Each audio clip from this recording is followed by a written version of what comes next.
करायला लागलो. मी देवाला नैवेद्य समर्पण केलाय, आता हे तुळशीदळ टाकलंय, देवाला खा देवा म्हणून विनंती करायला लागलो. जेवी बा सगुणा सख्या हरी माझी विनंती चालली. देवाने जर ही खीर खाल्ली तर देवाला भाजलं तर नसेल, बघावं किती गरम आहे खीर. म्हणून त्यानं मानस पूजेतला मनातला हात त्या खिरीमध्ये बुडवून पाहिला, 2 बोटं बुडवून पाहिली खिरीमध्ये. त्याला भाजलं. थोडा वेळ थांबला, देवाची क्षमा मागितली. परमात्म्याला पुढे थोड्या वेळाला ती खीर खाऊ घातली. मानस पूजा संपल्याच्या नंतर डोळे उघडून जेव्हा पाहतो तेव्हा त्याची शरीराची 2 बोटं भाजलेली होती. कशाचा परिणाम? शरीराची 2 बोटं भाजली. कशाचा परिणाम? मानसिक पूजेशी झालेली तल्लीनता, त्याचं तादात नाही. मुद्गलाचार्याच्या चरित्रातली कथा सांगतात. मुद्गलाचार्य म्हणजे ज्ञानोबाच्या काळातले एक मोठे रामभक्त होऊन गेले. मुद्गलाचार्यांच्याच यज्ञामध्ये अग्रपूजा कोणाची करायची हा प्रश्न निर्माण झालेला असताना हत्तीच्या सोंडेत माळ दिली गेली आणि ती माळ त्या हत्तीनं ज्ञानोबाच्या गळ्यात घातली, असा संदर्भ सांगितला जातो. ते जे मुद्गलाचार्य होते ते रामभक्त, ते रोज मानस पूजा करायचे. त्यांचे असाच एक शिष्य होता. त्यांची मानस पूजा सुरू झाली की हा बाहेर बसून, मंदिराच्या बाहेर हा बसलेला असायचा आणि हा डोळे मिटून गुरु महाराज जे काही ध्यान करतात, जे पूजन करतात पाहत राहायचं.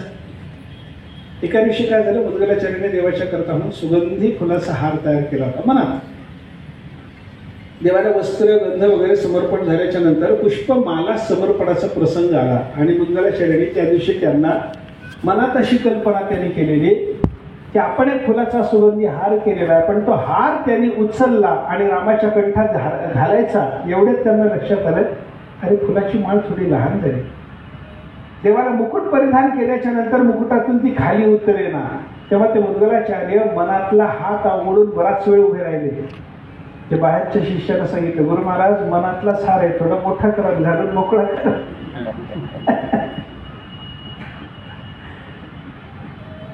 ही तल्लीनता आहे. अशी तल्लीनता असल्याच्या मानसिक पूजा होत नाही. काही पूजा एक पूजेचा प्रकार, वाचिक पूजा दुसरा प्रकार, मानसिक पूजा तिसरा प्रकार आणि वेदांताने सांगितलेला परापूजा हा पूजेच्या बाबतीतला सर्वश्रेष्ठ प्रकार आपल्याला पाहायला सापडतो. सगळं परमात्मामय जर असेल तर कोणी समर्पण करायचं, कोणाला समर्पण करायचं, काय समर्पण करायचं? ज्याला समर्पण करायचं तोही देव, जे समर्पण करायचं तोही देव, आणि जो समर्पण करणारा तोही देव. मग कोणी कोणाला आणि काय समर्पण करून पूजा करायची? कासियाने पूजा करू केशी राजा, कासियाने पूजा करू केशी राजा, कासियाने पूजा करू केशी राजा, कासियाने पूजा करू केशी राजा. आजची संध्या माझा देवी आता,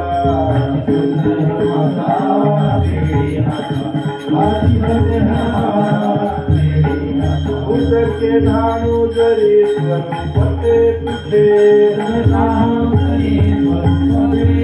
उदके धाणू जरी स्वरूपते तुझे, धाणू जरी स्वरूपते तुझे. काय माझे देवा, काय माझे देवा, काय माझे देवा, काय माझे देवा. तुकाराम महाराजांनी ही परापूजा मांडून दाखवलेली आपल्याला पाहायला सापडते. देवाला तुकाराम महाराज म्हणतात, कासियाने पूजा करू केशी राजा, मी कशाने तुझी पूजा करू देवा सांग ना. अरे उदके न्हाणू, जर तुला पाण्याने स्नान घालायचं ठरवलं देवा, स्वरूपात ते तुझे, ते पाणी तुझं स्वरूप आहे. मग पाणी तुझं स्वरूप जर तुला समर्पण करायचं, समर्पण करणारा मी सुद्धा तुझ्या स्वरूपाला प्राप्त झालेला, कशी पूजा करू देवा सांग ना. कथम पूजा उपासमहे, आम्ही देवा तुझी पूजा कशी करावी, अशा पद्धतीचा संशय व्यक्त करणं म्हणजे पूजा करत असताना सगळंच एकमेवाद्वितीय ब्रह्म या स्वरूपाचं असल्यामुळं कोणी कोणाला आणि काय समर्पण करून पूजा करायची असा जेव्हा संदेह निर्माण होतो ना, तो ज्ञानाच्या अवस्थेतली ती पूजा जी आहे तिला म्हणतात परापूजा. परापूजेमध्ये काय समर्पण करावं हा संशय असतो. किंवा परापूजेमध्ये तो महात्मा जे करील ती भगवंताची पूजा ठरते. जे करील ती पूजा, तो करीते तुरी पूजा तो कल्पितो जपो माझा, तो असे ते चिकपी ध्वजा समाधी माझी, किंवा तो निजे ते चिकपी ध्वजा समाधी माझी, करी ते तुझी पूजा. जे जे काही करी तो देवा, तेथे सेवा समर्पे, तेथे सेवा समर्पे, तेथे सेवा समर्पे.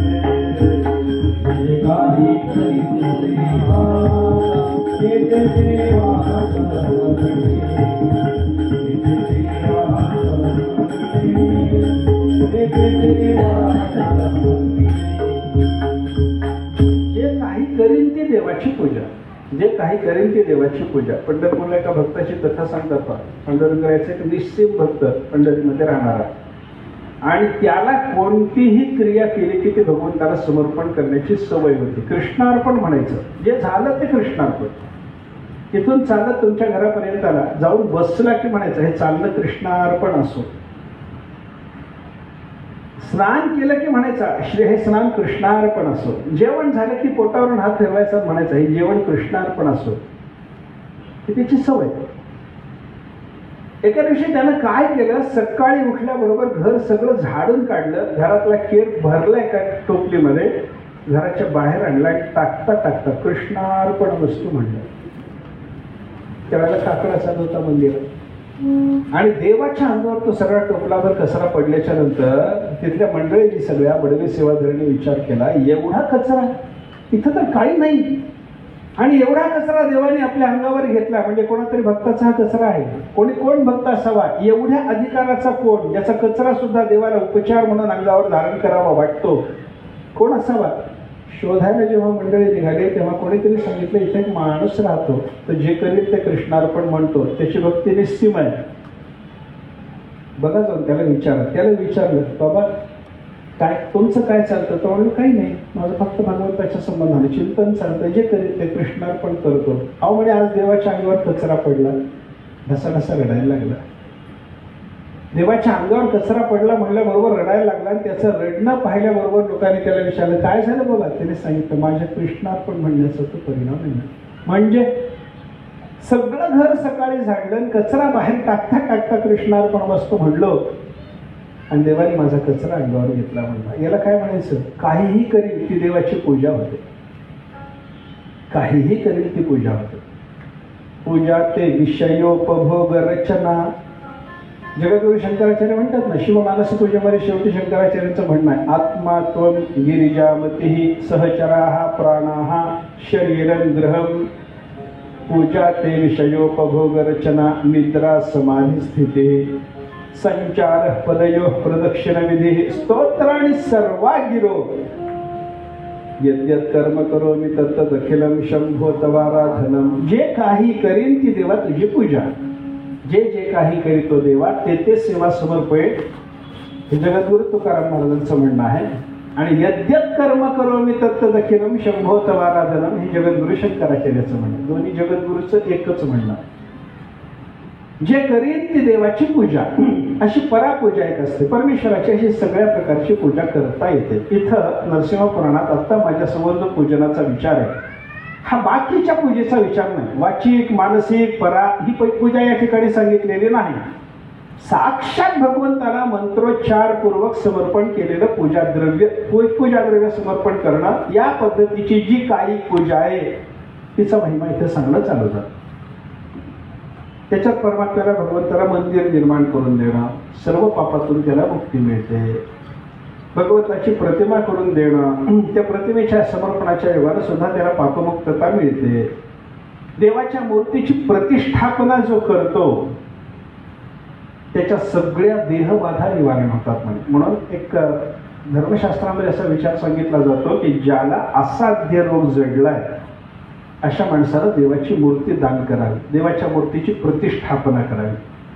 जिथे कुठे मंदिर झालेलं असेल, जिथे कुठे मूर्तीची गरज असेल, जिथे कुठे स्थापनेचा विधी करायचा राहिला असेल त्या ठिकाणी जाऊन स्थापना करून द्यावी, मूर्ती घेऊन द्यावी. असाध्य रोगातून मुक्तता मिळते. हे फल दिले त्याचं. अशी पूजा ही उत्सव प्रसंगानं करायची पूजा ती वेगळ्या पद्धतीची असते. नित्य नियमानं करायची पूजा ती वेगळ्या पद्धतीची असते. असे सगळे पूजा प्रकाराने त्याच्याने प्राप्त होणारी फलं हे सांगता सांगता नुसती पूजाच नाही तर परमात्म्याच्या मंदिरामध्ये आपण केलेली थोडीशी झाडलोट, थोडं झाडलं नुसतं, त्याच्याने आपल्याला फार मोठं फल प्राप्त होतं. पंढरपुरामध्ये सांगतात ना, पांडुरंग महात्म्यामध्ये ती कथा आलेली. पाखाच्या फडातकारी उद्धरुनी नेली घारी. काय झालं, पांडुरंगाच्या मंदिरात जुन्या काळामध्ये हा सभामंडप व्हायच्या आधी ते सगळं उघडं होतं. ते उघडं असताना तिथं कोणीतरी भक्त मंडळी सगळीच्या सगळी नारळ वगैरे फोडायला तिथं आतच यायची. सभामंडपाच्या जागी नारळ वगैरे फोडले जायचे. नारळ वगैरे फोडले जायचे.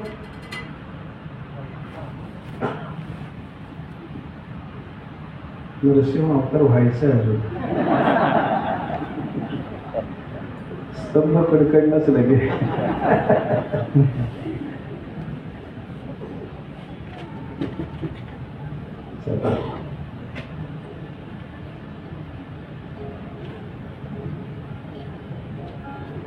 मग ते नारळ वगैरे फोडले जायचे त्याचे तुकडे वगैरे तिथं पडलेले असायचे. आणि मग ते तुकडे खाण्याकरता अशा घारीला का सवय लागली त्यातले तुकडे खाण्याची, ते नारळाचे तुकडे खायचे. ती घार तिथं आली आणि त्या घारीनं फडफड पंख फडफडवत तिथं येऊन ते नारळाचे तुकडे वगैरे काही प्रसाद तिथं पडलेला तो थोडासा सेवन केला. आणि तो प्रसाद सेवन करून ती घार परत पंख फडफडवत तिथून जी उड आली तिच्या पंखाच्या फडफडीनं सभामंडपात जी झाडलोट झाली, त्या झाडलोटीचा परिणाम असा झाला त्या घारीला पुढचा देह राजाचा मिळाला. तो मल्लिकार्जुन राजा. महाद्वारामध्ये ते मल्लिकार्जुनाचं मंदिर आहे ना, ते मल्लिकार्जुन महादेव नाही, मल्लिकार्जुन राजाचं ते मंदिर आहे. आणि मग त्या मल्लिकार्जुनाच्या राजाच्या स्वरूपाला तो प्राप्त झाल्याच्या नंतर त्यानं पुन्हा भगवंताच्या मंदिरामध्ये राजा होऊनही नियमाला देवळात याचं मंदिर झाडायचं. ते लोकांनी विचारलं, तुम्ही राजा हो, मंदिर झाडायला कशाला येतात? अरे मंदिरात झाडायचं तर राजाने मग आज जाऊन गाभाऱ्यात झाडलोट करावी ना, इथं सभामंडपाच्या जागी कशाला झाडलोट करतात?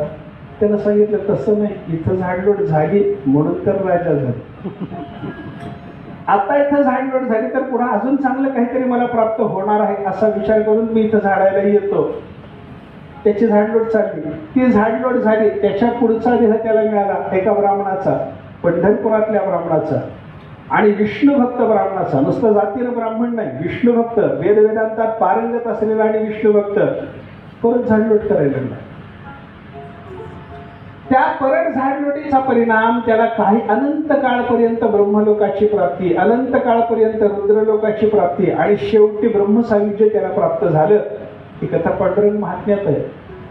पाखाच्या फडातकारी उद्धरुनी नेली घारी. तुकाराम महाराज त्या प्रसंगाचं वर्णन करतात. तसाच प्रसंग इथं सुद्धा आपल्याला पाहायला सापडतो.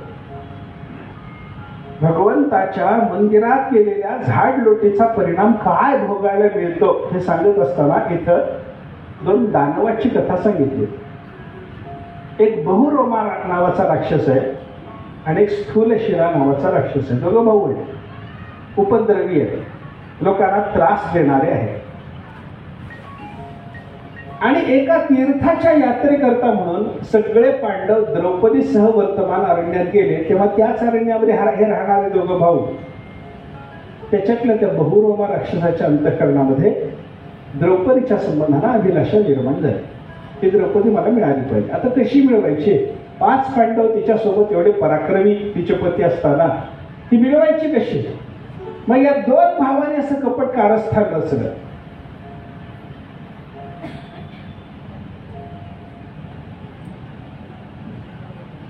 त्या दोघांनी योजना केली.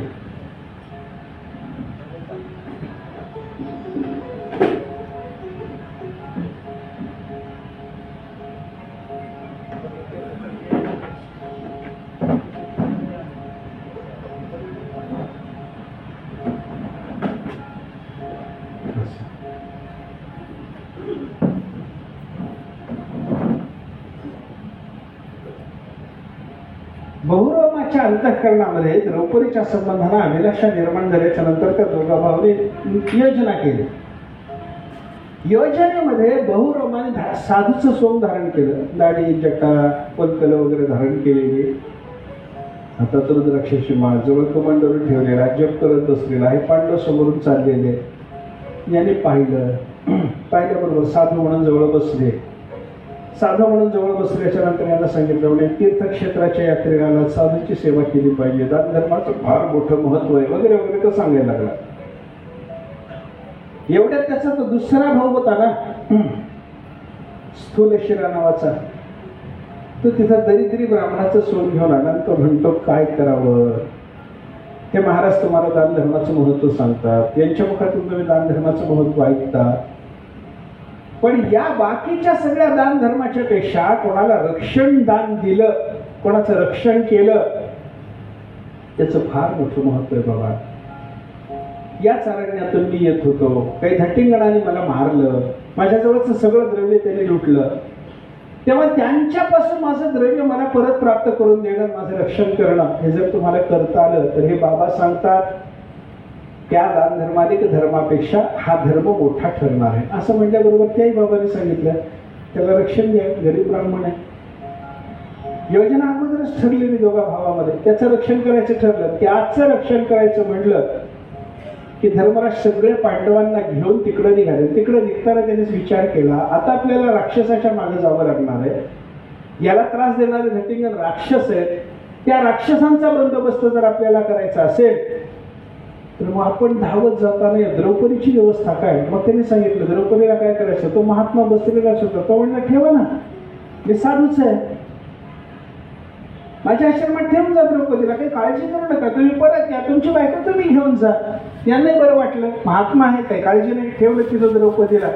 हे निघाले त्या राक्षसाच्या पाठीमागे, त्या ब्राह्मणाच्या पाठीमागे त्याला रक्षण देण्याकरता म्हणून हे निघालेले असताना हे धावतातच आहे. आणि मग पुढं आकाशवाणी अशी झाली, धर्मराजाने आकाशवाणीनं असं सांगितलं की म्हणे बाबा तुम्ही ज्याच्या पाठीमागे धावायला लागला हा कोणी माणूस नाही, हा राक्षस आहे, हा मायावी आहे, तुम्हाला त्याला फसवून इकडे आणलेलं आहे. हे लक्षात आल्याबरोबर धर्मराज म्हणायला लागले तिकडे द्रौपदीचा काय प्रकार झाला असेल. म्हणून अर्जुनाला सांगितलं अर्जुना या राक्षसाचा बंदोबस्त आम्ही बघतो, तू द्रौपदीच्या रक्षणाकरता जा, द्रौपदीच्या रक्षणाकरता तू जा. अर्जुन द्रौपदीच्या रक्षणाकरता इकडे त्या ऋषीच्या आश्रमाकडे, त्या सोमगाड्या ऋषीच्या आश्रमाकडे निघाला. हे पुढे निघाले, भीमाने त्याचा नाश केला त्या बहुशिराचा, आणि बहुशिराचा नाश झाल्याच्या नंतर आता आपण त्या आश्रमाच्या जागी जाऊ, अर्जुनानं द्रौपदीच्या रक्षणाची काय व्यवस्था केली बघू, असा विचार करून तिकडे निघाले. अर्जुन येऊन तिथं पाहायला लागला तर आश्रम नाही, काही नाही, द्रौपदी नाही, महात्मा नाही, काही नाही. झाडावर चढून पाहिलं तर खांद्यावर द्रौपदीला घेऊन हा धावत निघालेला. हा राक्षस धावत निघालेला पाहिल्याबरोबर त्याचा बंदोबस्त करावा, त्याला मारावं आणि द्रौपदीला रक्षण द्यावं या भावनेनं अर्जुन तिच्या पाठीमागं धावत असताना बऱ्याच अंतरावर गेल्यावर त्यानं द्रौपदीला टाकलं आणि तो पुढे धावायला लागला. एका भूमीत गेल्याच्या नंतर पडला ते त्याला एकदम चतुर्भुज विष्णू स्वरूप प्राप्त झालं. त्या बहुरोमा राक्षसाला एकदम विष्णू स्वरूपता प्राप्त झालेली पाहिल्याबरोबर अर्जुनाला आश्चर्य वाटलं, अरे हा राक्षस आहे आणि राक्षस असताना याला एकदम विष्णू स्वरूपता या स्थानात आल्याबरोबर प्राप्त व्हावी, काय घडलं असावं, काय असेल असा विचार अर्जुन करत असताना एकदम त्या राक्षसाला त्याने विचारायला सुरुवात केली. त्या अर्जुनाची भावना अशी झाली चतुर्भुज विष्णू रूपात हा प्रगट झाला, म्हणजे आपली परीक्षा पाहत होता.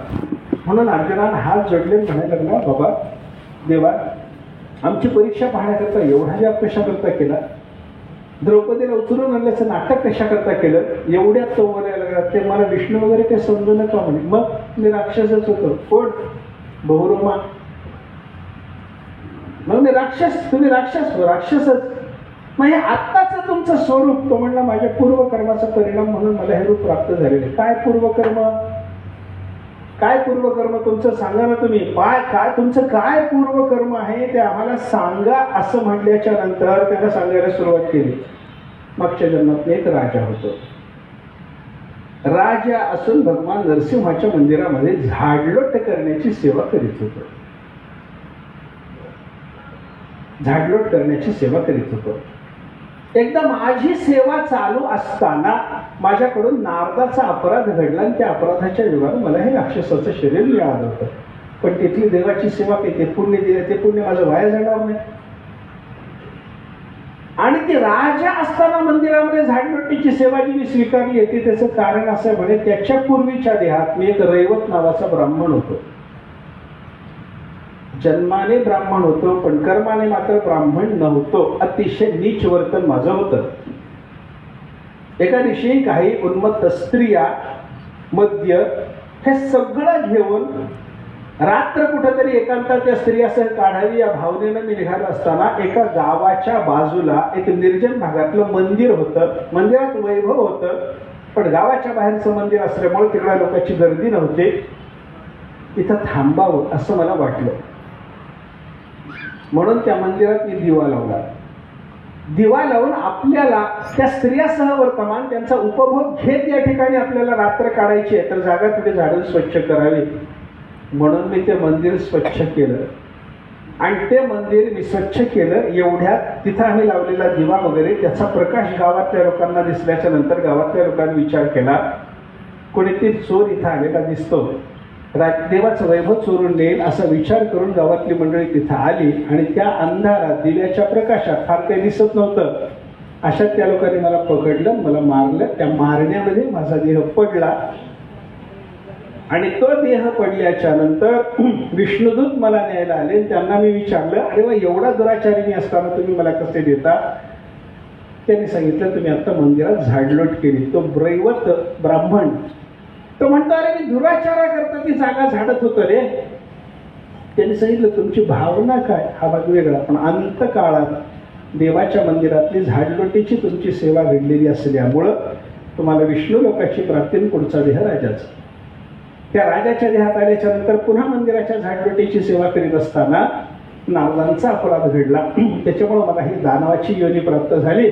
आणि दानवाची योनी प्राप्त झाल्याच्या नंतर मी उशाप मागितला तेव्हाच मला त्यांनी सांगितलं होतं की बाबा असं असं होईल, पांडव तिकडं तीर्थयात्रेच्या निमित्ताने येतील, द्रौपदीचं हरण तुझ्याकडून होईल आणि मग द्रौपदीच्या संरक्षणाकरता अर्जुन तुझ्या पाठीमागे लागल्याच्या नंतर तुझा देह पडून तुला चतुर्भुज विष्णू पार्षदत्व प्राप्त होणार आहे, तुझा उद्धार होणार आहे. मी निघालो म्हणे काय मंदिरात केलेली झाडलोटीची सेवा. माणसाला वाटतं आम्ही एवढे मोठे झाडायचं कसं. अरे झाडायचं कसं, अंबरीश राजा जगाचा राजा होता तरी देवाचं मंदिर झाडीत होता. सवय मला कृष्ण पदारविंदयो वचांसी वैकुंठ गुणान वर्णने करव हरेर मंदिर मार्जनादिशो. हरीचं मंदिर झाडण्याकरता म्हणून अंबरीश राजा आपल्या हाताचा विनियोग करीत होता. असं भगवंताचं मंदिर झाडण्याचं काय फल त्याचा विचार एका अध्यायाने सांगितला. भगवंताच्या निमित्ताने काही हवन केले जातात, मग लक्ष होम असतो, कोटी होम असतो, त्याच्या योगाने काय फल प्राप्त होतं याचाही विचार सांगितला. मग अवतारांच्या कथा सांगत असताना पहिल्यांदा मत्स्य अवतार, त्यानंतर झालेला कूर्म अवतार, देवांना अमृत मिळवून देण्याकरता भगवंताने धारण केलेला मोहिनी अवतार, त्यानंतर झालेला वराह अवतार. त्या वराह अवतारामध्ये भगवंताने केलेला हिरण्याक्षाचा नाश इथपर्यंतची कथा सांगून झाल्याच्या नंतर मग त्या हिरण्याक्षाचा भाऊ असलेला हिरण्यकश्यप त्याच्या नाशाकरता म्हणून भगवंताने धारण केलेल्या नरसिंह अवताराची कथा सांगायला सुरुवात आहे. कसं बघा बाकीच्या हे हिरण्याक्ष हिरण्यकश्यप हे कोण आहे त्याचा विचार जर आपण केला तर ते मुळामध्ये देवाचे द्वारपाल आहेत, जय विजय. त्या जयविजयांना सनकादिकाचा शाप झाल्यामुळं त्यांनाही असुर योनी प्राप्त झाली. त्यांना 3 जन्म तुम्हाला दैत्य योनीला जावं लागेल असा शाप त्याने दिला होता. पहिले हिरण्याक्ष हिरण्यकश्यप पहिला जन्म, रावण कुंभकर्ण दुसरा जन्म आणि शिशुपाल दंतवक्त्र हा तिसरा जन्म. ऐका याच्यातल्या याच्यात जर आपण विचार केला तर या दैत्य योनीला प्राप्त झाल्याच्या नंतर यांच्या उद्धाराकरता परमात्मा येणार हे ठरलं होतं. परमात्मा यांचा उद्धार करणार आणि मग 3 जन्म भोगून झाले असे की तिसऱ्या जन्मामध्ये यांचा देह पडल्याच्या नंतर त्यांना पुन्हा विष्णू लोकामध्ये भगवंताच्या सन्निधानामध्ये जय विजयाचं स्वरूप प्राप्त होणारे ठरलेलं आहे. पण त्याच्यात जर आपण विचार केला तर रावण आणि कुंभकर्ण या दोघांच्याही नाशाकरता एक रामावतार पुरतो. शिशुपाल आणि दंतवक्त्र या दोघांच्याही नाशाकरता एक कृष्णावतार पुरतो. पण हिरण्याक्ष आणि हिरण्यकश्यप यांच्या नाशाकरता एक अवतार पुरत नाही. हिरण्याक्षाच्या नाशाला वराह पाहिजे आणि हिरण्यकश्यपूच्या नाशाकरता म्हणून नरसिंह भगवंताचं प्रकटन झालं पाहिजे असं ठरलं. म्हणजे यांची बलाढ्यता विचारात घ्या. शिशुपाल दंतवक्त्राच्या पेक्षा रावण कुंभकर्ण बलाढ्य, रावण कुंभकर्णाच्या पेक्षा सुद्धा हिरण्याक्ष हिरण्यकश्यपूची एवढी बलाढ्यता की एकाएकाच्या नाशाकरता देवाला स्वतंत्र अवतार धारण करावा लागला. वराह रूपाने भगवंताने हिरण्याक्षाचा नाश केला आणि हिरण्याक्षाचा नाश झाल्याच्या नंतर त्या हिरण्यकश्यपूची हिरण्याक्षाची उत्तर क्रिया झाली. आपल्या आईचं वगैरे सांत्वन करण्याचा हिरण्यकश्यपूनं प्रयत्न केला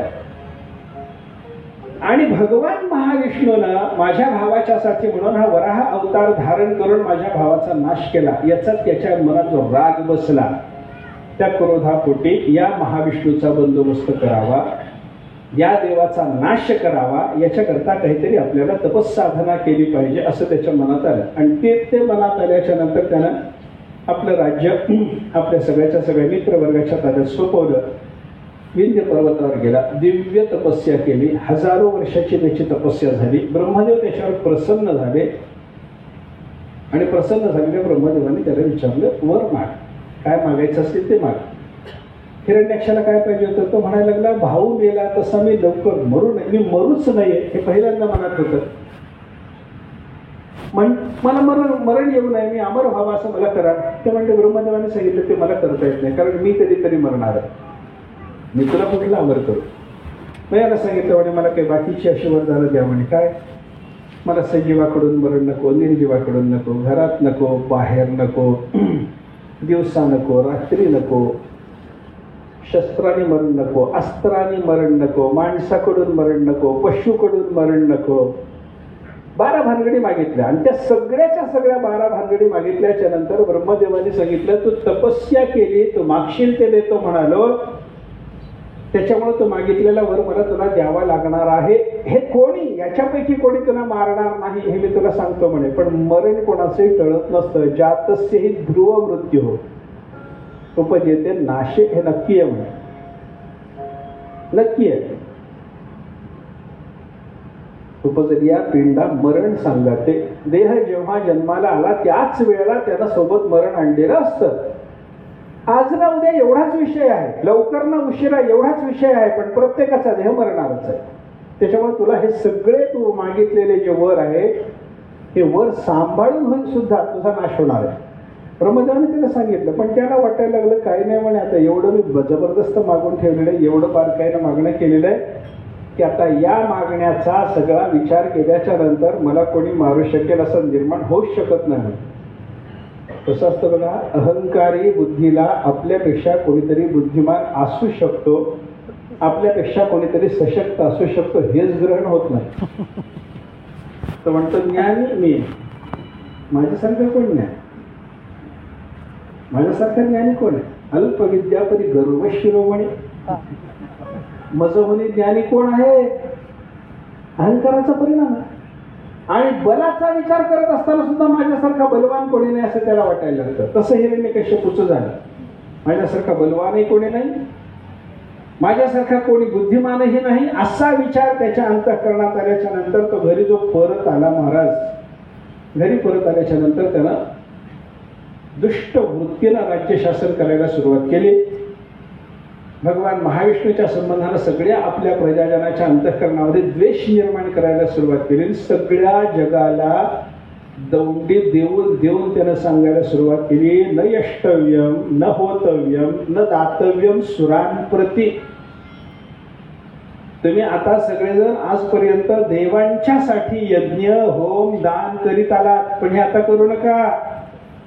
मग काय करायचंय? युष्माभिरहमेवाद्य त्रैलोक्याधिपती प्रजा ममैव पूजान कुरुत. मी सगळ्या त्रैलोक्याचा अधिपती असल्यामुळे याच्या पुढे पूजा करायची माझी. याच्या पुढे मंदिर बांधायचं माझं, याच्या पुढे यजन करायचं, हवन करायचं माझं, जप करायचं तर रामकृष्ण हरी नाही, हिरण्यकश्यपू हिरण्यकश्यपू हिरण्यकश्यपू, हाच जप करायचा, हाच जप करायचा. हे सगळ्या प्रजाजनाला तो सांगत होता आणि अधर्म वाढत होता. त्याच्यामुळे बऱ्याच लोकांना ते मान्य होत होतं आणि बऱ्याच लोकांना मान्य झालं नाही तरी त्याच्या शासनाला घाबरून ते करणं भाग होतं. असं चाललं. गते काले तो महती देवाहा सेंद्राहा बृहस्पतीम नीतिज्ञम धर्मशास्त्रज्ञम प्रपपृक्षो विनयान्विताहा. बरेच दिवस असे गेले आणि मग सगळ्याच्या सगळ्या देवांनी इंद्राला पुढं केलं आणि हे सगळेच्या सगळे आपल्या गुरुकडे बृहस्पतीकडे गेले. बृहस्पतीला म्हणायला लागले, महाराज काहीतरी झालं पाहिजे, या हिरण्यकश्यपूचा बंदोबस्त झाला पाहिजे, याच्या नाशासाठी काय करावं लागेल सांगा म्हणे, सांगा, काहीतरी उपाय योजना झाली पाहिजे. बृहस्पती म्हणायला लागले, बसा, हे काय चाललंय हे थोडं लक्षात घ्या, हा हिरण्यकश्यपू असा का वागतो हे लक्षात घ्या. कसं आहे, एकदम समोरून होणाऱ्या क्रियेच्या संबंधाने काहीतरी प्रतिकाराचं काही करण्यापेक्षा ही क्रिया काय व्हायला लागली हे मागचं कारण समजून घेतलं की ती प्रतिकाराची क्रिया करणं सोपं जातं. समोरच्या माणसाकडून आलेली क्रिया, त्या क्रियेची प्रतिक्रिया लगेच देऊन उपयोग नाही. एखादा अंगावर मारायला धावत आला, एक उदाहरण सांगतो, माझ्याच बाबतीत झालेलं सांगतो. पंढरपूरला सकाळी असा नगर प्रदक्षिणेला चाललो होतो. पहाटे 5ची वेळ होती. प्रदक्षिणेला जात होतो आणि प्रदक्षिणेमध्ये एक वेडा माणूस एकदम अंगावर धावून आला. त्याच्या हातात दगड होता. तो दगड एकदम अंगावर धावून आला, आता मारणार मला. माझ्या लक्षात आलं, हा वेड आहे, त्याचं माझं काही वैर नाही, याला मला मारायचं कारण नाही, हा वेड आहे आणि हा वेड असून मला मारतोय असं लक्षात आलं मला चटकन. आणि एका क्षणात मी त्याच्यासमोर हसून, अरे वा, बऱ्याच दिवसात तुमची भेटच झाली नाही असं म्हणलं की तो एकदम पायच पडला. समोरून मारायला आलेला माणूस, हे काही माझ्या बुद्धीचं वैभव म्हणून सांगत नाही, पण समोरून मारायला आलेला माणूस जो मला मारायला येतो तो वैरानं येतो का वेडानं येतो हे मागचं कारण लक्षात घेतलं की प्रतिकार करणं सोपं झालं. त्याच्या हात मी दाबून धरले असते, त्यानं प्रतिकार जोरात केला असता, दगड जोरात डोक्यात बसला असता. पण वा, बरेच दिवस झाले भेटच नाही, कुठं होता तुम्ही म्हणलं की एकदम पाया पडला, एकदम गोड बोलायला लागला, माणसं मला नीट बोलतच नाहीत म्हणला, माझ्या अंगावरच येतात म्हणायला लागला. तर बाकीचं सगळं त्याचं आता वेडाचं बोलणं सगळं सहन करणं भाग होतं, तो भाग वेगळा. पण त्याच्याकडून जो दगड मला बसणार होता त्याचा प्रतिकार करणं मला सहज का शक्य झालं, हा मला दगड मारायला का आला त्याच्या मागच्या कारणाचा विचार मी केला. तसं बृहस्पतींनी सांगितलं, हा हिरण्यकश्यपू काय कारणानं असं वागायला लागला याचा विचार करा आणि याचा विचार करा. ते म्हणायला लागले, आम्हाला काही माहिती नाही असं का वागतो. मग बृहस्पतीनं सांगायला सुरुवात केली की याच्या भावाचा विरह होऊन याच्या अंतःकरणाला जो शोक झाला त्या शोकाने हा असा वागतो. मनुष्याच्या अंतःकरणाला निर्माण झालेला शोक त्याचं जेवढं नुकसान करतो तेवढं नुकसान कोणी करत नाही, कोणी करत नाही, कोणी करत नाही. शोको नाशयति प्रज्ञा, शोको नाशयति श्रुतम, शोको मतिम नाशयति नास्ति शोक समोरिपो. मनुष्याची बुद्धी, मनुष्याचं ज्ञान, मनुष्याचा विचार हे सगळ्याच्या सगळं घालवणारा शोक आहे आणि त्याच्या अंतःकरणाला तसा शोक निर्माण झालाय. तुम्हाला शोक घालवता येतो का त्याचा? नाही. मग आता काय करायचं, काहीतरी भगवंताची आराधना करून त्याच्या प्रतिकाराचा प्रयत्न केला पाहिजे. मग काय करायचं, योग्य पद्धतीनं देवाची आराधना करा. काय करा, रक्षणाचा विचार आहे ना तुमच्या सगळ्याच्या, मग रक्षणाचं काम महाविष्णूचं आहे, त्यांच्याकडे जा. मग भगवान शंकराला पुढं केलं यांनी सगळ्यांनी. क्षीरसागराच्या तीरावर गेले, परमात्म्याचं स्तवन केलं, परमात्मा प्रसन्न झाले. हे सगळे देव जेव्हा भगवंताच्याकडे जायला निघाले क्षीरसागराच्या तीरावर, तेव्हा इथं नरसिंह पुराणात असं वर्णन आहे, त्यांनी सगळी तिथी, वार, नक्षत्र, वेळ हे सगळं पाहिलं होतं. आपण तिथं गेल्याच्या नंतर आपलं काम फत्ते झालं पाहिजे, देवाने आपलं ऐकलं पाहिजे, आपली प्रार्थना देवाने मनावर घेतली पाहिजे, हे पाहण्याकरता म्हणून त्यांनी तिथी पाहिली, वार पाहिला, नक्षत्र पाहिलं, वेळ पाहिली, आणि मग गणपती सारख्या निर्विघ्नता प्राप्त करून देणाऱ्या देवतांचं पूजन करून हे पुढे देवाच्या दर्शनाकरता, देवाला प्रार्थना करण्याकरता गेले. प्रार्थना केली, भगवान शंकर पुढे झाले. भगवान शंकराने भगवंताची प्रार्थना केली आणि महाविष्णूची प्रार्थना झाल्याच्या नंतर महाविष्णूने त्यांना सगळ्यांना सांगितलं, प्रीतोहम गच्छ देवत्वम कैलास शिखरम शुभम. भगवान शंकराला सांगितलं, तेव्हा कैलासाला निघून जा, मी प्रसन्न आहे, तुमचं कार्य करून देतो, काही काळजी करू नका. या हिरण्यकश्यपूला आपल्याला मारायचं आहे, याचा नाश मी करीन, याच्याकरता मी येईन, पण थोडी समयाची प्रतीक्षा करावी लागेल. काय प्रतीक्षा? याच्याकडून एका साधूचा अवमान झाला की मग याच्या नाशाची व्यवस्था मला कर. अरे एवढ्या साधूचा अवमान होतोय, ते साधन कामाचे नाही, पण तेवढे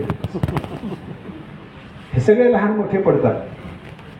एक महान साधू, एक सच्चा साधू, त्याचा याच्याकडून अपराध घडला पाहिजे, मग याच्या नाशाची व्यवस्था मला करता येते. कोण याचा असा? याच्याच पोटी येणार आहे म्हणून, याच्याच पोटी येणार आहे. आणि याच्या पोटी जन्माला आलेल्या त्या साधूचा याच्याकडून अपराध घडल्याच्या नंतर त्याच्या नाशाची व्यवस्था आपल्याला करता येईल असं भगवंताने सांगितलं. ते भगवंताचं बोलणं भगवान शंकराने ऐकलं, सर्वांना ते मान्य, सगळ्या देवदेवतांना सांगितलं, सगळे आपापल्या स्थानाला निघून गेले. आणि हे सगळे आपापल्या स्थानाला निघून गेल्याच्या नंतर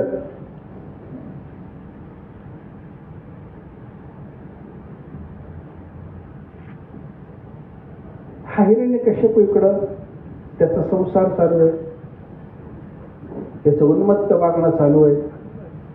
ब्रह्मदेवापासून प्राप्त झालेल्या वराच्या योगाने आपला नाश कोणी करू शकत नाही या भावनेनं आपण कसंही वागलं तरी आपला नाश होणार नाही, या भावनेतनं तो उन्मत्तपणाला वागतोय. अशी त्याची उन्मत्त चरित्राची अवस्था असताना एकदा काय झालं, हा परत एकदा काही तपस्या करावी, अजून काही सामर्थ्य जागं करावं म्हणून तपस्येला निघाला. आणि हा ज्या दिवशी तपस्येला निघाला, ऐका, देव जेव्हा भगवान महाविष्णूला प्रार्थना करायला गेले तेव्हा दिवस नक्षत्र वगैरे सगळं पाहून गेले, त्याचा परिणाम त्यांना चांगला मिळाला. हा तपस्येला निघाला, याला काही दिवस वगैरे बघितला नव्हता. हा जेव्हा निघाला तेव्हा एकदम भूकंपाला सुरुवात झाली. घराच्या बाहेर पाऊल पडायचं एवढ्यात भूकंप व्हायला लागले. 10 दिशाला अग्नी पेटला. बाकीच्या घरातले असलेल्या सगळ्याच्या सगळ्या विद्वानाने सज्जनाने त्याला समजून थांबवायचा प्रयत्न केला. एवढी दुष्यकुन होत आहेत आपल्याला, थांबा, पण जाऊ नका तपस्येला. म्हणलं ते काही पाहत नाही, म्हणलं मी असं कुठं असतं काय, आपल्याला सगळं चालतं, आपल्याला सगळं चालतं. अशी हिरण्यकश्यपूचे अवतार खूप आहेत आता सगळे. आम्ही काय ते दिवस वा ते काय ते भटजीचं काम आहे, ते कोण बघतो, पंचांग काही मानत नाही असं म्हणणारे लोक जगामध्ये काय थोडेच काय सध्या. अंश अवतार म्हणा हिरण्यकश्यपूचे, पूर्ण अवतार काही होऊ शकत नाही ते.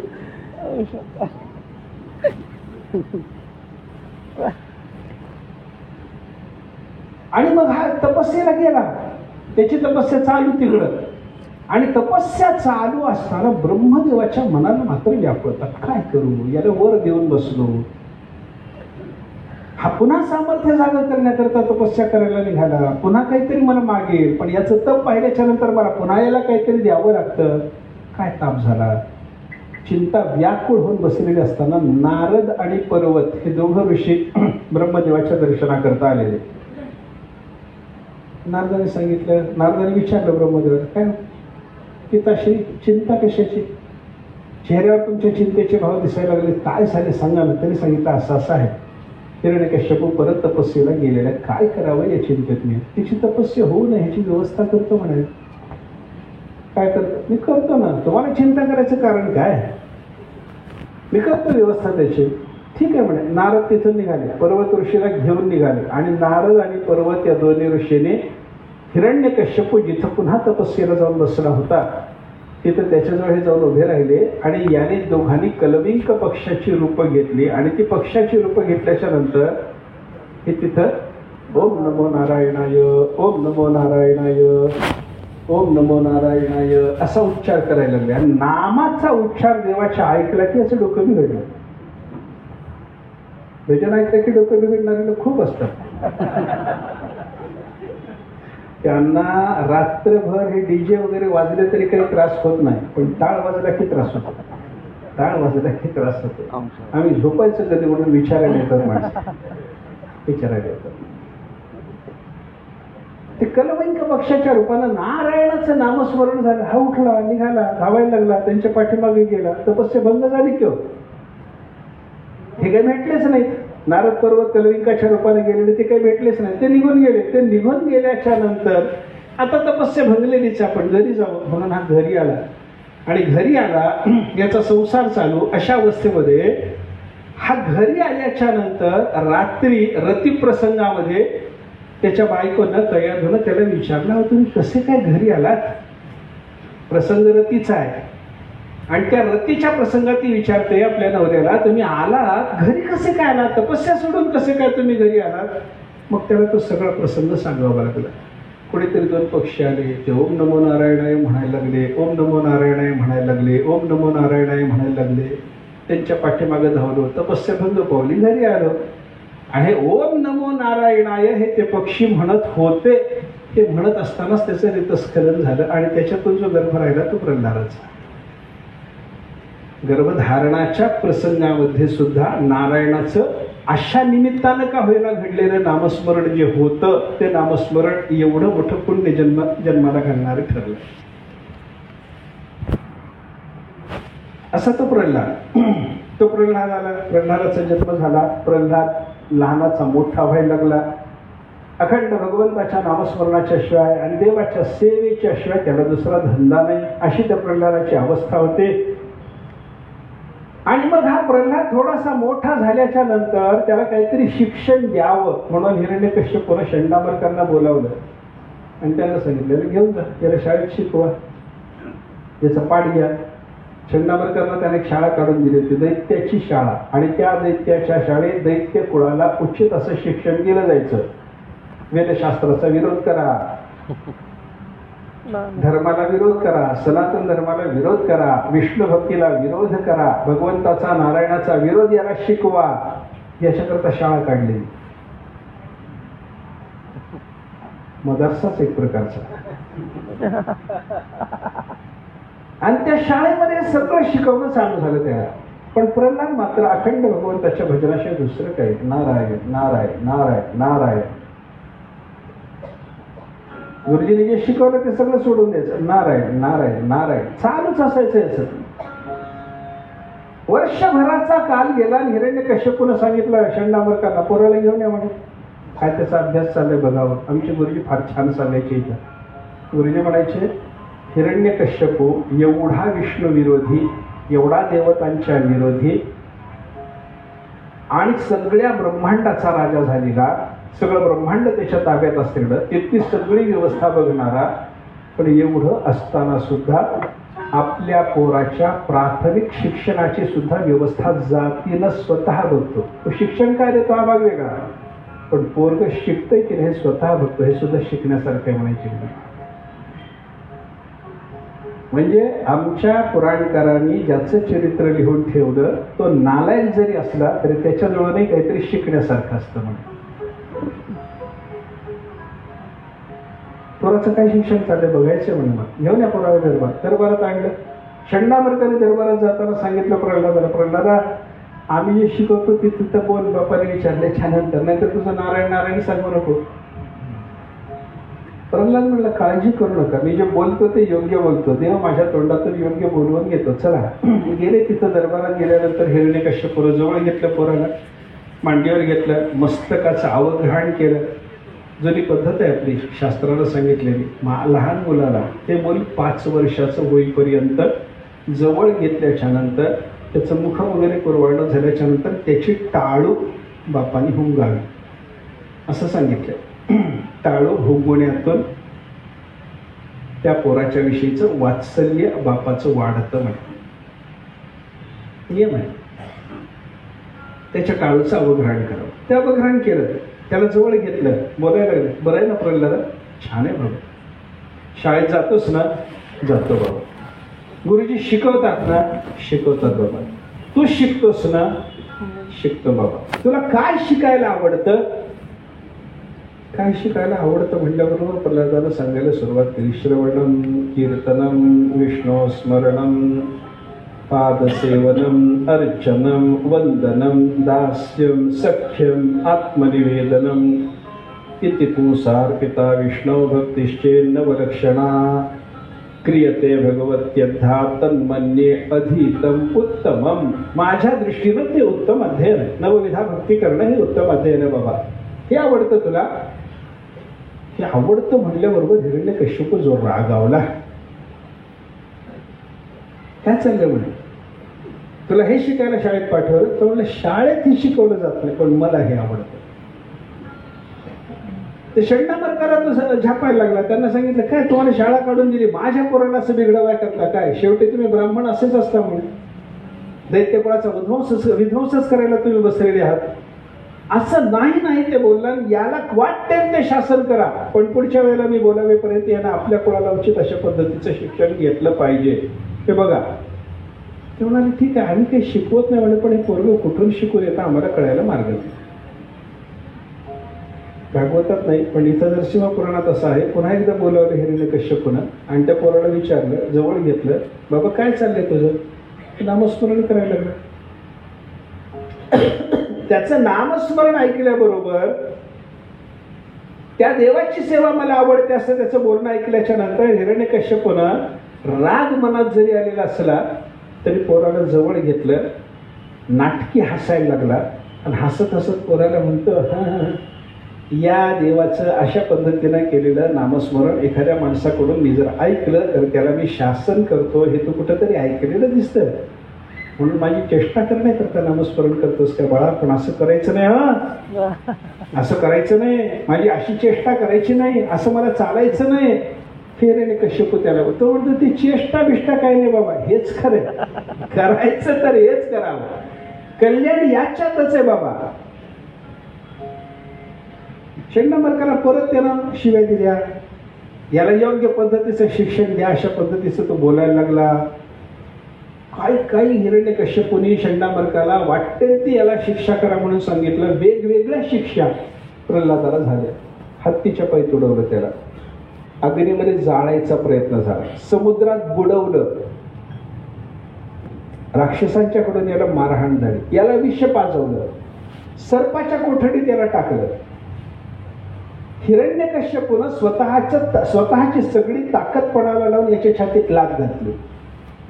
एका दिवशी म्हणे हिरण्यकश्यपूनं परीड जसा धुळणं पिळतो तशा पद्धतीनं प्रल्हादाच्या पायावर पाय दिला, मुंडकं धरून कापड पिळावं तसं त्याला पिळून काढलं. कशाचा काही परिणाम नाही. देवाने जर रक्षण करायचं ठरवलं, कृपा भई रघुनाथ की बालन बिंगा होतो, जितने तारे गगन में उतने बैरी होत, कृपा भई रघुनाथ की बालन बिंगा होत. रघुनाथाची कृपा झाली तर आकाशात असतील एवढे तारे, त्या ताऱ्याच्या संख्येनं वैरी जरी निर्माण झाले, केसे वाकडा होत नाही म्हणे माणसाचं.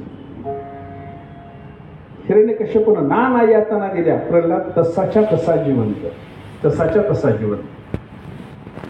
षण्णामर्काला बोलवून तो हिरण्यकश्यप म्हणायला लागला, माणसाचं असं असतं म्हणे, आमच्यासारख्या दैत्याच्या मनाची आवड सांगू का तुम्हाला? काय आवड आहे आम्हाला?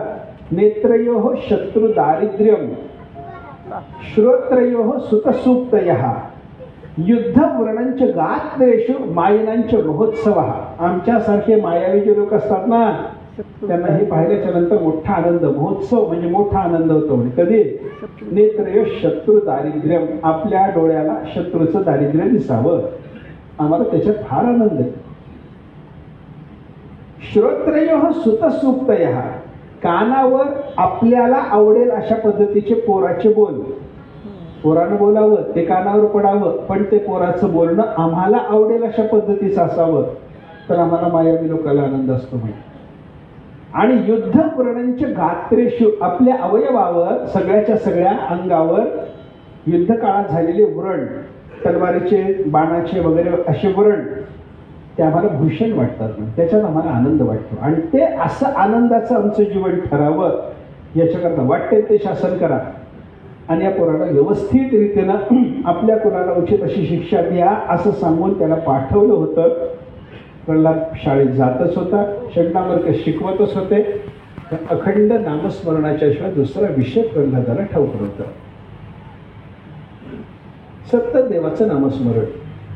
हरिनाम गोविंद वासुदेव, हरिनाम गोविंद वासुदेव, हरिनाम गोविंद वासुदेव, हरिनाम गोविंद वासुदेव, हरिनाम गोविंद वासुदेव, हरिनाम गोविंद वासुदेव, हरिनाम गोविंद वासुदेव, हरिनाम गोविंद वासुदेव,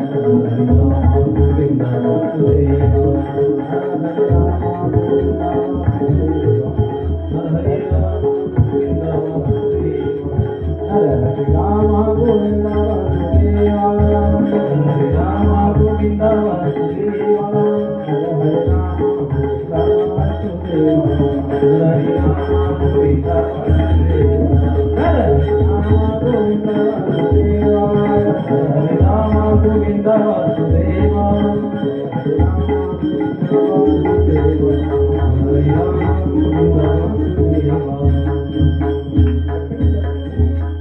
अखंड भगवंताच्या नामस्मरणाशिवाय प्रल्हादाला विषय नाही. सतत देवाचं चिंतन प्रल्हादाचं चालूच आहे. त्याच्यामुळे कुठल्याही आपत्तीची तमा नाही. शाळेमधल्या बाकीच्या विद्यार्थ्यांनी प्रल्हादाला विचारायला सुरुवात केली, प्रल्हाद काय चाललंय रे, काय म्हणजे? आम्ही या शाळेत शिकतो, तू या शाळेत, आमची मुलगी तेच, तुझी मुलगी तेच, आमचा तास तोच तुझा तास, तुझी शिकवणी काही वेगळी नाही. आम्हाला मुलगी तेच सांगतात, तेच तूही ऐकतोस, पण तुझं हे जे ज्ञान आहे ना, हे मोठं अलौकिक आहे रे, वेगळंच आहे. कारण प्रल्हाद सगळ्या विद्यार्थ्यांना घेऊन बसायचं आणि सगळ्यांना शिकवायचं. महाराज चरित्रान्यः धर्मान भागवतानिह. कुमार वयापासून भगवत धर्माचा आचार माणसानं पाळला पाहिजे. अखंड भगवंताचं भजन केलं पाहिजे. देवाच्या प्रसन्नतेकरता बाकी कशाचीही गरज नसते. फक्त भगवंतावर प्रेम करण्याची गरज असते. नालम द्विजत्वम देवत्वम ऋषित्वम वा असुरात्मजाः प्रीणनाय मुकुंदस्य न वृत्तम न बहुज्ञता. नालम द्विजत्वम, भगवंताला प्रसन्न करून घेण्याकरता केवळ ब्राह्मण झाला काही उपयोग नाही. देवत्वम न अलम, एखादा देव झाला म्हणून त्याला परमात्मा प्रसन्न होईल, अजिबात नाही. ऋषित्वम, एखादा क्रांतदर्शी ऋषी झाला आणि भगवंताचं भजन करत नाही, काही उपयोग नाही. न वृत्तम, नुसता चांगला आचार जन्मभर पाळला आणि भगवंताचं भजन केलं नाही, काही उपयोग नाही. न बहुज्ञता, खूप शास्त्रज्ञान संपादन केलं, काही उपयोग नाही. प्रियते अमलया भक्त्या हरिही अन्य विडंबन. प्रल्हादाने सगळ्या आपल्या मित्रांना सांगून ठेवलं की भगवान प्रसन्न व्हावा याच्या करता फक्त निर्मल भक्तिभाव मनामध्ये पाहिजे, बाकी काही लागत नाही, काही लागत नाही. सगळं सोडा, अखंड भगवंताचं भजन करा. मुलं तेच म्हणायला लागली, बाबा हेच रे, हे तुझे सांगायला लागलास, हे तुला कुठून कळालं? याच शाळेत येतोस ना, हेच गुरुजी शिकवतात ना तुलाही. आम्ही यांचंच ऐकतो रे, पण हे काय सांगतात विष्णूचा द्वेष करा, तू काय सांगतोस नारायण नारायण म्हणा. आणि तू नारायण नारायण म्हणायला सांगतोस हे ऐकलं आणि आम्ही नारायण नारायण नामस्मरण केलं की आम्हाला जे समाधान प्राप्त होतंय ते समाधान कशातच नाही आम्हाला लक्षात यायला लागलं. ते तुला कुठून कळालं? प्रल्हादानं सांगितलं त्याचं असं झालं म्हणे. काय? मी आईच्या उदरात असताना माझे पिताश्री तपस्येला जेव्हा गेले परत, तेव्हा घरी माझी माता असताना इंद्राने देवांनी आमच्यावर आक्रमण केलं. आक्रमण करून सगळं आमचं राज्य काबीज करण्याचा त्यांनी प्रयत्न केला. आणि आईच्या उदरात माझा गर्भ असताना मी हिरण्यकश्यपूचा मुलगा म्हणून जन्मल्या जन्मल्या मला मारायचं या भावनेनं माझ्या मातेला इंद्रानं रथात घातलं आणि स्वर्गात घेऊन चालला होता. आणि इंद्र रस्त्याने जात असताना सहज नारदांची भेट झाली. नारदाने विचारलं, नारदाने नमस्कार केला इंद्राने रथातून उतरत. नारदाने विचारलं, रथात कोण आहे? इंद्राने घाबरत घाबरत सांगितलं, काय यादव? कोण? हिरण्यकश्यपूची भार्या. रथात तुझ्या कशी काय? काही नाही म्हणे महाराज, दुष्ट भावना नाही. माझ्या अंतःकरणात तिच्याविषयी कोणत्याही प्रकारची विचित्र भावना निर्माण झालेली नाही. मग तिला रथात कशा करता घेतलं? याने सांगितलं तिच्या उदरामध्ये हिरण्यकश्यपूचा गर्भ आहे, जन्माला आला की त्याला मारायचा, एवढाच विचार आहे. हिरण्यकश्यपूचा वंश नष्ट करण्याचा विचार. नारदाने सांगितलं त्याला मारू नका, त्याचा गर्भ अशा पद्धतीनं राहिलेला आहे. नारायणाचं नामस्मरण त्या गर्भाचा आधार होत असताना हिरण्यकश्यपूला घडलेला आहे. ते भगवान भक्त तिथे जन्माला येणार आहे, त्याला मारायचं नाही, सोडा तिला. इंद्रानं माझ्या मातेला सोडलं, माझ्या मातेला नमस्कार केला, तिला प्रदक्षिणा केली आणि इंद्र निघून गेला. आणि इंद्र निघून गेल्याच्या नंतर अरण्यात ती बाई एकटी कुठं राहील असा विचार करून नारदाने माझ्या मातेला त्यांच्या आश्रमात नेलं. तिथं ते राहिले. तिथं असताना तिला रोज पुराणाचं श्रवण होत होतं, भगवत भक्ती तिला ऐकायला मिळत होती. नारद तिला सांगत होते, ते ती ऐकत होती. गर्भात असून मला ते श्रवण घडत होतं. आणि तिथं जे श्रवण झालं ते माझ्या कायम भगवंताच्या कृपेने माझ्या कायम लक्षात राहिलं.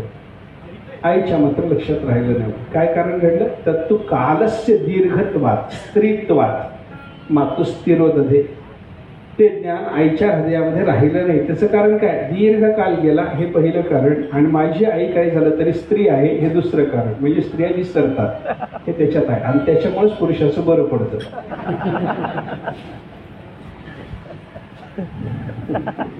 जर याने केलेले सगळेच उद्योग कायमच लक्षात राहिले तर तिचं प्रेमच राहणार नाही. म्हणून देवाने ती व्यवस्था केली, काय असेल ते असो. म्हणजे लगेच मोर्चा घेऊन माझ्याकडे यायचं कारण नाही. असं कसं तुम्ही स्त्रियाला बोलता, तसं नाही, तसं नाही. त्याच्यात कोणत्याही प्रकारचा अनादराचा अनास्थेचा भाग नाही. प्रकृतीचा विचार, प्रकृतीचा विचार. आणि प्रकृतीनुसार पुरुषाच्या पेक्षा स्त्रियांच्या कमी लक्षात राहतं हे निश्चित आहे. मातेचं विसरलं, माझ्या मात्र लक्षात राहिलं. म्हणून पोरांना तुम्हाला मी सांगतो, अखंड भगवंताचं भजन करावं, याच्याशिवाय कल्याणाला मार्ग नाही रे बाळानं. तुला सगळी भजन करायची. नाना परीने त्याला मारण्याचा प्रयत्न झाला. कयाधूला सांगून हिरण्यकश्यपूने सांगितलं, कार्टा ऐकत नाही, हे हालाहाल विषय दे पास त्या पोराला. आई ते विषय घेऊन बसले, पोराला म्हणते, बाळा प्रल्हादा, हे विषय रे, हे हालाहाल आहे रे, नुसतं डोळ्यानं पाहिलं तर प्राण जातो रे. तुला पाजायला तुझ्या बापाने माझ्या हातात दिलंय, काय माझं दुर्दैव बाळा. नामस्मरण करायचं थोडं थांबव ना, नारायण नारायण म्हणू नको ना, भजन करू नको ना. तर म्हणलं, आई ते विष माझ्याकडे दे. नारायणाच्या नामस्मरणानं विष सुद्धा अमृत होतं म्हण, विषाचे अमृत तुझ्या नामे. ते विष घेतलं, गटगटा प्याला तो. काही नाही, हत्तीच्या पायी तुडवून मरत नाही, दंदशुकासारख्या सर्पाच्या कोठडीत टाकून मरत नाही. हे सगळं प्रल्हादाचं चरित्र असं चाललेलं. आणि परत हिरण्यकश्यपूने दरबारात बोलावलं. ठेवण्यामुळे पोराला आता विचारायचं त्याला. परत त्याला बोलावलं. त्याला बोलावल्याबरोबर त्याला हिरण्यकश्यपूने विचारलं, मला काय चाललंय? परत तेच नवविधा भक्तीचं अध्ययन मला योग्य वाटतं, तेच माझं चालू आहे असं म्हणल्याबरोबर त्याने त्याला विचारलं, काय चाललंय म्हणून मूर्खा तुझं? तुझ्या नाशाकरता आम्ही एवढे प्रयत्न केले, तो मरत नाहीस, काय चाललंय, कशामुळे, कोण तुझं रक्षण करतं? प्रल्हाद म्हणला, मी ज्याचं भजन करतो तोच माझं रक्षण करतो, दुसरा कोण रक्षण करणार आहे माझं? अरे तुला सर्पाच्या कोठडीत टाकला, आगीत जाळायचा. तो म्हणला, कुठेही मी मरत नाही, त्याचं कारण सर्वत्र माझा परमात्मा. गजेपि विष्णु भुजगेपि विष्णु जलेपि विष्णुर्ज्वलनेपि विष्णु त्वयि स्थितो दैत्य मयि स्थितश्च विष्णु विना दैत्य गणोपि नास्ति. गजेपि विष्णु, ज्या हत्तीच्या पायी तुम्ही तुडवायचा मला प्रयत्न केला म्हणता, तो हत्ती त्याच्यात माझं देवच आहे. सर्पाच्या कोठडीत टाकलं तिथेही देव आहे, पाण्यात बुडवलं तिथं देव आहे, अग्नीत जाळलं तिथं देव आहे. अरे तो देव तुमच्यातही आहे, माझ्यातही आहे बाबा, त्याच्याशिवाय दैत्यगण सुद्धा नाही, असं माझं स्पष्ट म्हणणं आहे. सर्वत्र जळी स्थळी काष्टी पाषाणी सगळ्या ठिकाणी माझा परमात्मा भरलेला आहे. त्याचं तू भजन करतोस? हो. तोच तुझं रक्षण करतो? हो. तो सगळीकडे आहे, आहे सगळीकडेच आहे. हो. सगळीकडे राहून तो तुझं रक्षण करतो. हरीची याद असा, हरी दाही दिशा बाबा, सगळीकडे राहून तो माझं रक्षण करतो. असं म्हणल्याबरोबर हिरण्यकश्यपूनं तलवार काढली आणि तलवार काढून म्हणायला लागला, कार्ट्या तुझे 2 तुकडेच करतो आता. आणि त्याचे तुकडे करायला निघालेला तर म्हणतो, तुझं रक्षण देव करतो का सबक म्हणे, दाखव मला आता. या खांबात तुझा देव आहे का, या खांबातून तो प्रगट होईल का, आणि या खांबातून तो जर प्रगट झाला नाही का तर तुझ्या आता 2 तुकडे करतो असं म्हणलं. आणि त्या खांबावर त्यानं लाथ मारली. लाथ मारायला हिरण्यकश्यपू स्तंभाकडे निघालेला असताना प्रल्हादानं त्या स्तंभाकडे पाहिलं तर स्तंभामध्ये दिव्य स्वरूपाचं नरसिंहाचं दर्शन त्याला व्हायला लागलं. आणि हिरण्यकश्यपूनं लाथ मारल्याबरोबर तो स्तंभ तुटला. दुर्जन तो लाथ मारी खांबावरी, दुर्जन तो लाथ मारी खांबावरी, दुर्जन तो लाथ मारी खांबावरी, दुर्जन तो लाथ मारी खांबावरी. संविनरहारी प्रगटले, संविनरहारी प्रगटले, संविनरहारी प्रगटले. देवरिया देवे हडवा तो घेतला, देवरिया देवे हडवा तो घेतला. संविनारायण प्रगटले, संविनरहारी प्रगटले, संविनरहारी प्रगटले. आवरिया देवे हडवा तो घेतला, आवरिया देवे हडवा तो घेतला. त्याला स्तंभावर लाथ मारल्याबरोबर तो स्तंभ कडकडला. आणि त्या कडकडलेल्या स्तंभातून भगवंताचं दिव्य रूप प्रगट झालं. भागवतामध्ये त्याचं वर्णन करताना असं वर्णन आलेलं आहे, स्तंभे सभायाम न मृगम न मानुषम सत्यम विधातुम निजभृत्य भाषितम व्याप्तीच भूतेषु अखिलेषु चात्मनः अदृश्यतात्यद्भुत रूपमध्वहन् संस्तंभे सभायाम न मृगं न मानुषम. पुंडलीकवरवारी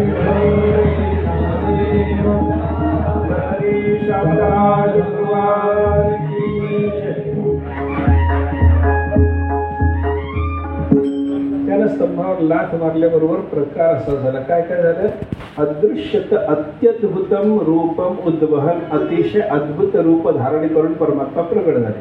कशा करतात, सत्यम विधातुम निजभृत्य भाषितम, आपल्या भृत्य म्हणजे सेवकाचं बोलणं सत्य करण्याकरता. ते सेवक कोण, प्रल्हाद.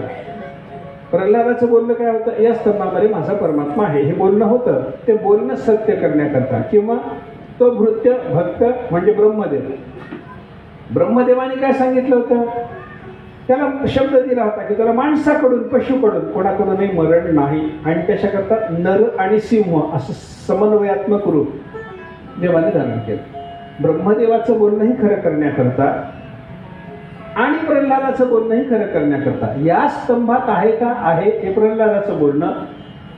आणि नरही नाही आणि पशुही नाही अशा रूपाने तुझं मरण हे ब्रह्मदेवाचं बोलणं. हे खरं करायचं होतं. सत्यम विधातम निजभृत्य भाषितम. दुसरं कारण काय, व्याप्तींच भूतेषु अखिलेषु आत्मनः, आपली स्वतःची सर्व भूतात असलेली व्याप्ती देवाला दाखवायची होती. या 2 कारणाने आपल्या भक्ताचा शब्द खरा करावा आणि सर्व भूतामध्ये माझी व्याप्ती आहे हे सिद्ध करून द्यावं. याच्याकरता अदृश्यत अति अद्भुतम रूपम उद्वहन, अतिशय अद्भुत रूप धारण करून स्तंभे सभायाम न मृगम न मानुषम, पशुचंही नाही मनुष्याचंही नाही असं नरसिंहाचं रूप धारण करून प्रल्हादाच्या हाक्य करता परमात्मा प्रगट झाला. हाके सरसे उडी, हाके सरसे उडी, हाके सरसे उडी, हाके सरसे उडी, हाके सरसे उडी, हाके सरसे उडी, हाके सरसे उडी, हाके सरसे उडी. धारुया चंद्रकोडी, धारुया चंद्रकोडी, ऐसी कृपावंत कोण, ऐसी कृपावंत कोण. हलुनिया थोडी हलुनिया थोडी ऐसी कृपावंत कोणा ऐसी कृपावंत कोणा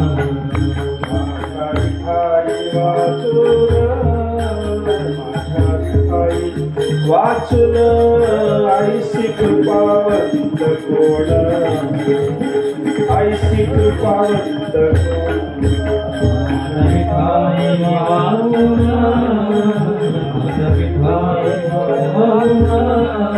ऐसी कृपावंत कोण ऐसी कृपावंत कोण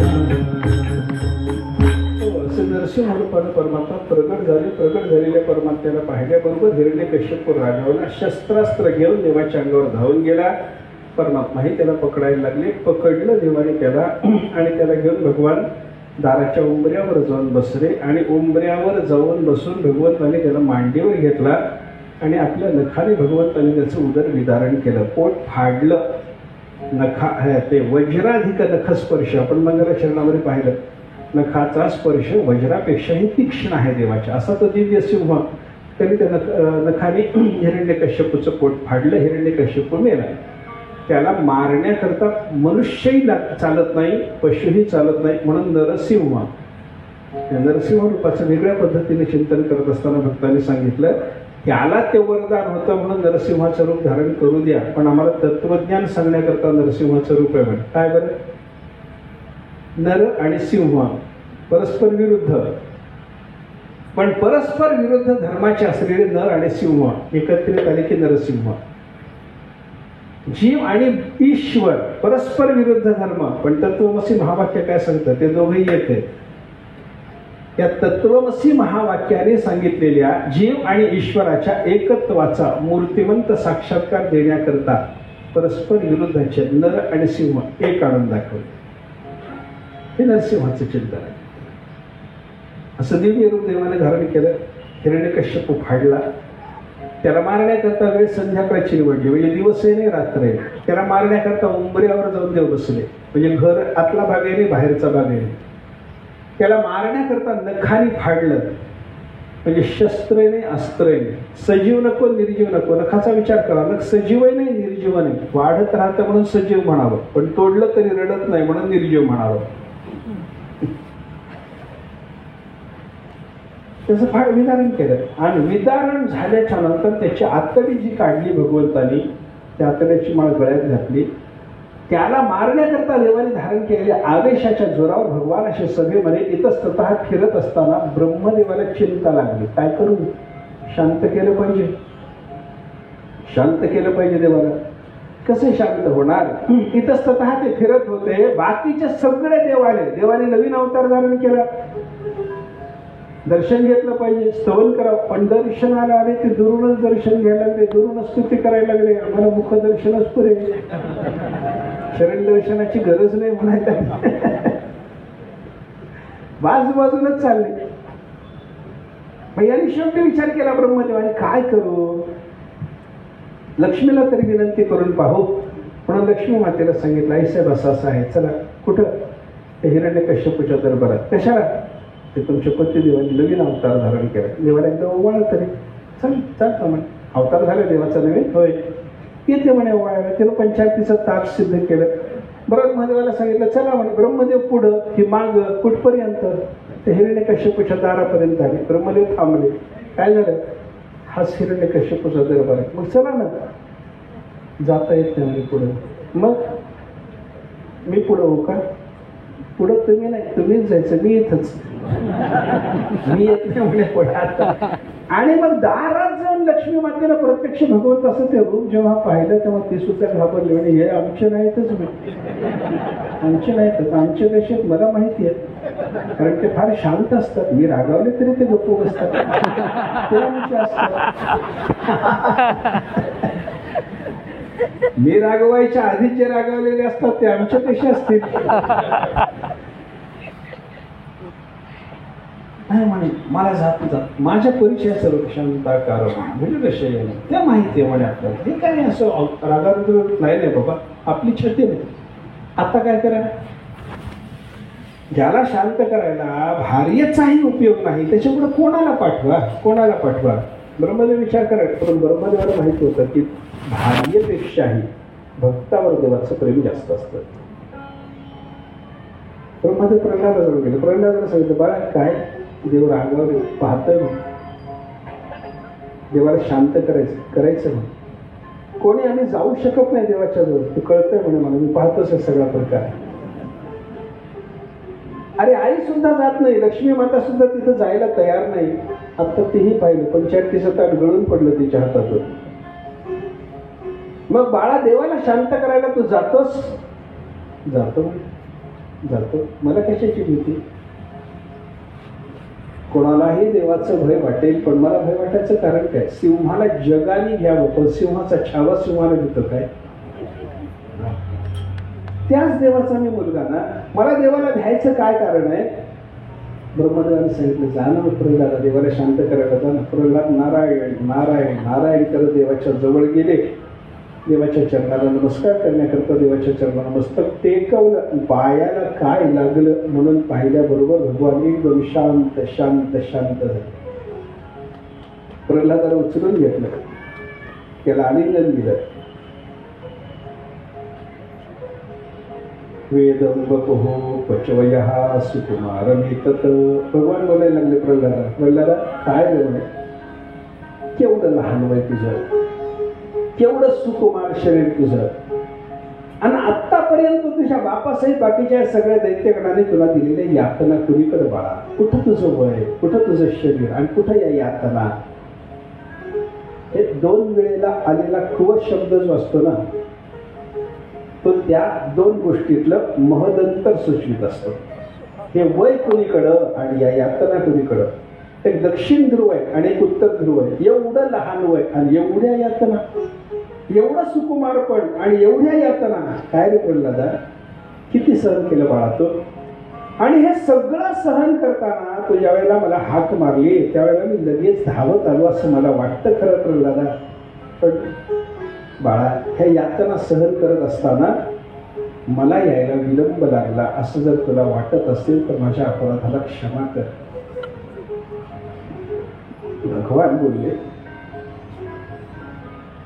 तुझं वय, तुझं शरीर, तुझं सुकुमारपण, तुला दिल्या गेलेल्या यातना, आणि त्याच्यानंतर तू मला मारलेली हाक, ही ऐकल्याबरोबर मी धावत आलो. हाक काय सरसी उडी घालून या स्तंभफोडी असं मी केलंय खरं. पण बाळा, तुला हे यातना भोगत असताना मी लवकर आलो असं मला जरी वाटत असलं, तुझ्या दृष्टीनं हा विलंब झाला असेल, माझ्या या विलंबाला क्षमा कर. प्रल्हाद हसायला लागला, देवाच्या आयाडीत हात घालायला लागला. आणि देवाने मग प्रल्हादाला पाहून याला काही विलंबाचं दुःख नाही हे लक्षात घेतलं, आपल्याला क्षमा करतो हे लक्षात आलं. भक्ताचा अपराध होऊ नये ही देवाची सुद्धा भावना असते. भगवान प्रल्हादाला घेऊन सिंहासनावर जाऊन बसले. त्याला जवळ घेतलं, त्याला परत त्याला कुरवाळायला लागले. प्रल्हादाने सांगितलं, देवा मला थोडं बोलू द्या म्हणे तुमच्याशी. प्रल्हाद मग भगवंताचं स्तवन करतो. भागवतात ते स्तवन विस्तारणार. प्रल्हादाने केलेली देवाची स्तुती. प्रल्हाद म्हणतो, काय सांगावं देवा, ब्रह्मादिक देव अत्यंत शुद्ध बुद्धीचे, शुद्ध जाती जन्माला आलेले, त्यांनी आपल्या ज्ञानाने, आपल्या वैभवपूर्ण शब्दांनी तुमचं वर्णन करायचं म्हणलं तर जमत नाही देवा त्यांना. आणि मी तर आसुराच्या जातीत जन्माला आलेलो, तमोगुणी स्वभावाचा, मला तुमचं कसलं स्तवन जमतं देवा, कसलं स्तवन जमतं? ही सुरुवातीची भाषा आहे. पण त्याच्या पुढे प्रल्हादाने जी भाषा वापरून भगवंताचं स्तवन केलं ना, श्रीधराचार्यासारखे महात्मे म्हणतात, या स्तवनासारखं स्तवनच नाही. मला करता येत नाही म्हणतो स्तवन, पण जे स्तवन केलं ते मोठं दिव्य स्तवन प्रल्हादाचं आपल्याला पाहायला सापडतं. हिरण्यकश्यप आहे नरसिंहाच्या संबंधाला दिव्य स्तवन केलं. संसारामध्ये भटकत असलेल्या जीवाच्या करता, त्याचं दुःख निवृत्त होण्याकरता म्हणून काहीतरी औषध योजना व्हावी म्हणून मनुष्य जे काही धार्मिक, आध्यात्मिक, आधिभौतिक, आधिदैविक प्रयत्न करतो ते सगळे प्रयत्न प्रयत्न म्हणजे त्या भवरोगाचा नाश होण्याकरता त्याने घेतलेलं ते औषध हे पुन्हा पुन्हा दुःख सागरात लोटणारच ठरतं देवा. तेव्हा माझी तुमच्या चरणाला प्रार्थना आहे, वदमे तव दास्य योगम. तुमच्या दास्यात आम्हाला नियुक्त करून घ्या. तुमच्या दास्याच्या शिवाय दुःख जात नाही देवा. हे प्रल्हादाने स्तवन केलं. देवाने प्रल्हादाला वरदान दिलं. बस म्हणे प्रल्हादा पुष्कळ झालं. खूप स्तुती केली. भजन करतो सखंड. तुझ्या मुखातून निघालेला कोणताही शब्द माझं स्तवन आहे. बोलता बोलता प्रल्हादे गदगद झाले. भगवंताने जवळ घेतलं प्रल्हादाला. सांगितलं म्हणजे प्रल्हादा तुझ्या भक्तीला मी प्रसन्न आहे बाळा. काही मागायचं असलं तर माग. काम पुरोस्म्यहम नृणाम. मनुष्याच्या कामना पूर्ण करणारा मी देव आहे. काय मागायचं असेल ते माग. मागायचं असेल तर म्हणजे प्रल्हाद म्हणतो देवा काहीच मागायचं नाही. काही मागायचं काही नाही. काही नाही. नाही माग ना प्रल्हादा. नाही देवा मला मागायचं नाही. नाही माग ना प्रल्हादा. मी निष्काम भक्ताच्या जातीचा आहे देवा मला मागायचं नाही. नाही माग ना प्रल्हादा. हा नको नको म्हणतो, कारण देतो, तरी प्रल्हादाला पुन्हा पुन्हा भगवंत माग ना प्रल्हादा. प्रल्हाद म्हणला देवा असं चालत नाही म्हणे. का? तुमची भक्ती करायची, भक्तीच्या बदल्यात तुमच्याजवळून काहीतरी मागून घ्यायचं, हे देणं घेणं झालं. आणि हे लेनदेन करणारा व्यापारी असतो देवा. मला व्यापारी व्हायचं नाही, मला भक्त व्हायचंय. मागायला सांगू नका. नाही मागणं प्रल्हादा. प्रल्हाद म्हणला देवा हे काय चाललंय तुमचं? अरे भक्ताच्या अंतःकरणामध्ये माग माग म्हणून कामना निर्माण करून त्याला दुःख सागरात टाकणं तुम्हाला शोभतं? कामना निर्माण झाली की दुःख असतं, हा नियम आहे. आणि तुम्ही मला मागायला सांगता म्हणजे कामना निर्माण करता. अरे भक्ताला दुःख सागरात लोटावं का भक्ताला सुख द्यावं?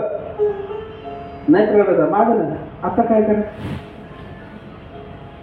मला व्यापारी व्हायचं नाही, मागायला सांगू नका. मला कामना निर्माण करून दुःख सागरात लोटू नका. वारंवार वेगळी वेगळी कारण प्रल्हाद देतो. तरी भगवान म्हणतात काही मागणं, काही मागणं, काही मागणं. आता काय करा?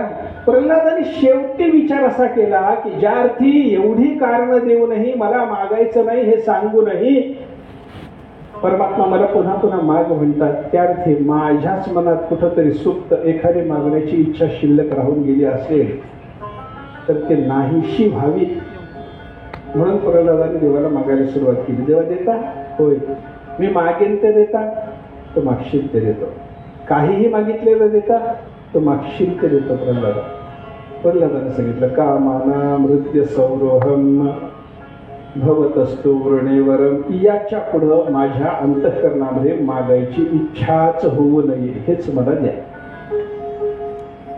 कारण मला ते हेच मागतात. मागणी ते सरी आईसे करी देवा. देवा माझ्या अंतःकरणातलं मागणं सरलं पाहिजे अशी माझी अवस्था करा. नाहीतरी सेवा सांगा.